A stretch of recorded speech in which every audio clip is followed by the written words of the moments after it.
நண்பர்கள் அனைவருக்கும் வணக்கம். இது உங்கள் ஸ்ரீ ஐஏஎஸ் அகாடமி வெற்றியின் வழிகாட்டி.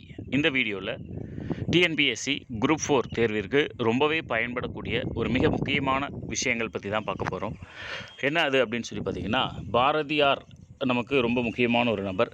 குரூப் 4 எக்ஸாமில் தமிழிலும் சரி, விடுதலை போராட்ட வரலாறும் சரி, ரொம்பவே முக்கியமான ஒரு நபர். அந்த பாரதியாரை பற்றி பலரும் அறியாத தகவல்கள், தேர்வில் இந்த வகையிலும் கேள்விகள் கேட்கலாம் அப்படின்னு எதிர்பார்க்கக்கூடிய தகவல்களாக நான் உங்களுக்கு பாரதியாரோடு நெருங்கி பழகி அவருடன் வரலாற்றில் இடம் பிடித்த ஒரு 10 பேரை பற்றி தான் நம்ம இந்த வீடியோவில் பார்க்க போகிறோம். மாணவர்கள் இந்த வீடியோவை முழுமையாக பார்த்து குறிப்பெடுத்து வச்சுக்கோங்க. அதே மாதிரி போட்டித் தேர்விற்கு தயாராகக்கூடிய உங்களுடைய நண்பர்களுக்கும் இந்த வீடியோவை நீங்கள் ஷேர் பண்ணுங்கள். நிச்சயமாக அவர்களுக்கும் அது பயனுள்ளதாக இருக்கும். ஸோ வாங்க பார்க்கலாம். பாரதியாரை பற்றி நம்ம நிறைய விஷயங்கள் படிச்சிருப்போம், ரைட்டா? ஸோ தமிழ் இலக்கியத்தில் அது கூட சேர்த்து இந்த தகவல்களையும் நீங்கள் உங்கள் குறிப்புகளில் சேர்த்து வைத்துக் கொள்ளுங்கள், சரியா? ஸோ இப்படி ரொம்பவே பயனுள்ள குறிப்புகளாக உங்களுக்கு தேர்வு செய்து வழங்குவது உங்கள் ஸ்ரீ ஐஏஎஸ் அகாடமி.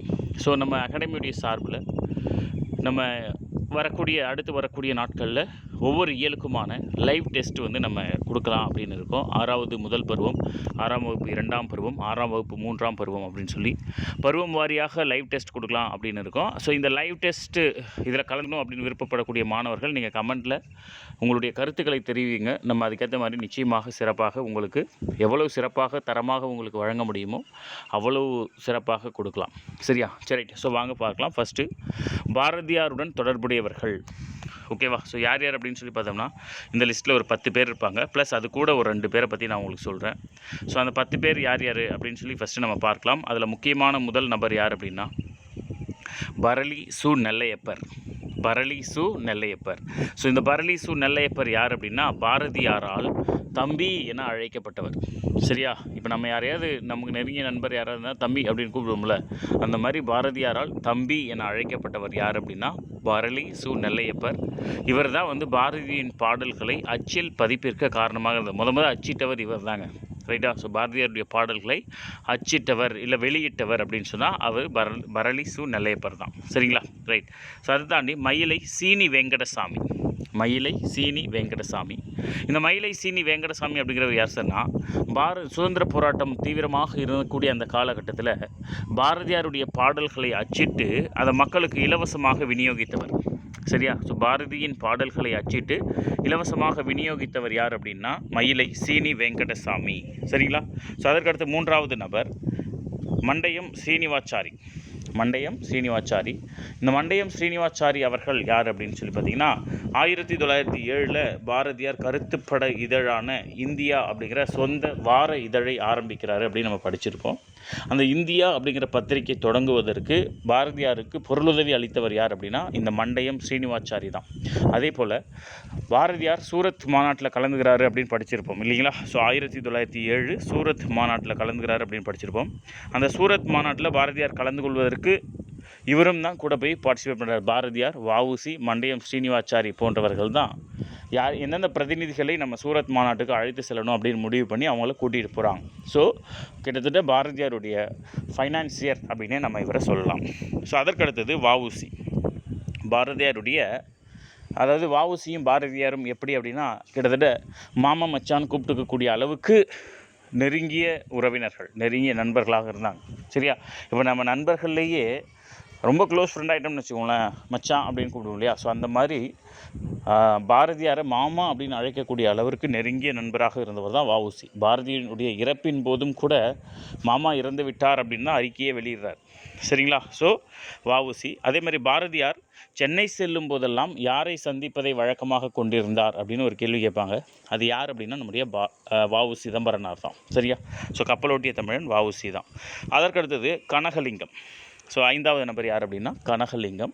இந்த கனகலிங்கம் அப்படிங்கிறவர் யார் சார் அப்படின்னா பாரதியார் இவரும் பாரதியாருடைய நண்பர் தான். ஆனால் தாழ்த்தப்பட்ட சமூகத்தை சார்ந்த இவர் மனிதர்களுக்குள்ள ஜாதி பேதங்கள்லாம் எதுவும் இல்லை அப்படிங்கிறத வெளி உலகுக்கு காட்டணும் அப்படிங்கிறதுக்காக பாரதியார் என்ன பண்ணுறாரு அப்படின்னா தாம் அணிந்திருக்கக்கூடிய பூணூலை கழட்டி இந்த கனகலிங்கத்துக்கு அணிவிப்பார், சரியா? ஸோ பாரதியாரினுடைய தாழ்த்தப்பட்ட நண்பர் பாரதியார் யாருக்கு தம்முடைய பூணூலை கழற்றி அறிவிக்கிறார் அப்படின்னா இந்த கனகலிங்கம் அப்படிங்கிறவர் தான், ரைட்? ஸோ அதற்கடுத்த நபர் யார் அப்படின்னா ஆரிய என்கிற பாஷ்யம். ஆரிய என்கிற பாஷ்யம். நம்ம பார்க்குறோம்ல பாரதியுடைய ஃபோட்டோ, அந்த பாரதியினுடைய புகைப்படத்தை வரைந்தவர் தான் இந்த ஆரிய என்கிற பாஷ்யம். பாரதியினுடைய படத்தை வரைந்தவர். சரியா? ஸோ நிஜத்தில் இருக்கக்கூடிய பாரதி உருவத்தில் கொண்டு வந்தவர் யார் அப்படின்னா இந்த ஆரிய என்கிற பாஷ்யம். ஸோ அதற்கு அடுத்தது நமக்கு நல்லாவே தெரியும் வா. ராமசாமி ஐயங்கார். வா. ராமசாமி ஐயங்கார் இவர் பாரதிக்கு சுப்பிரமணிக்கு ரைட்டா. ஸோ அதாவது பாரதிக்கு மகாகவி பட்டம் வழங்கியவர். சரியா? ஸோ பாரதியாருக்கு தேசிய கவி, மகாகவி, விடுதலை கவி அப்படின்லாம் பட்டங்கள் இருக்கும். அதில் பாரதியாருக்கு மகாகவி பட்டம் வழங்கியவர் தான் இந்த வா. ராமசாமி ஐயங்கார். ஸோ பாரதி அப்படிங்கிற பட்டம் கொடுத்தது எட்டயபுர மன்னர்கள். சரியா? ஸோ எட்டயபுர மன்னர் அவர் தான் பாரதி அப்படிங்கிற பட்டம் கொடுத்துருப்பார். Okay, right. ஸோ அதற்கு அடுத்தது அமானுல்லா கான். ஸோ அமானுல்லா கான் இவரை பற்றி தான் பாரதி கடைசியாக எழுத விரும்பிய நபர். ஓகேவா? அதாவது பாரதியார் யாரை பற்றி கடைசியாக எழுதணும் அப்படின்னு விரும்புகிறாருன்னா இந்த அமானுல்லா கான் தான்.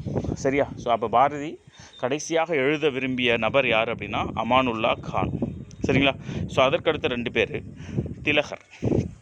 பாரதியாரினுடைய அரசியல் குரு யார் அப்படின்னு சொன்னால் திலகர். பாரதியாருடைய ஞான குரு யார் அப்படின்னா நிவேதிதா தேவி. ஸோ பாரதியாரினுடைய அரசியல் குரு திலகர், பாரதியாருடைய ஞான குரு யார் அப்படின்னா நிவேதிதா தேவி. ரைட்டா? ஸோ இது மட்டும் இல்லாமல் இன்னொரு 2 பேர் நான் உங்களுக்கு சொல்கிறேன், மறக்காமல் நோட் பண்ணிக்கோங்க. இந்த லிஸ்ட்டில் 11 செல்லம்மாள். செல்லம்மாள். ஸோ செல்லம்மாள் அப்படிங்கிறவங்க யார் அப்படின்னா நம்ம எல்லாருக்குமே நன்கு தெரியும், பாரதியாரினுடைய மனைவி. சரியா? இந்த மனைவியுடைய சப்போர்ட் இல்லை அப்படின்னா பாரதி இந்த அளவுக்கு பேரும் புகழும் அடைந்திருக்க முடியுமா அப்படிங்கிறது சந்தேகம்.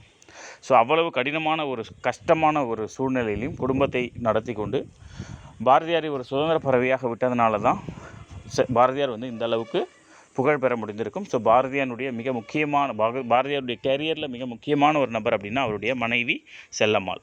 ஸோ அதற்கு இந்த லிஸ்ட்டில் கடைசியாக 12ஆவதாக ஒரு நபர் யார் அப்படின்னா சுரேந்திரநாத் ஆர்யா.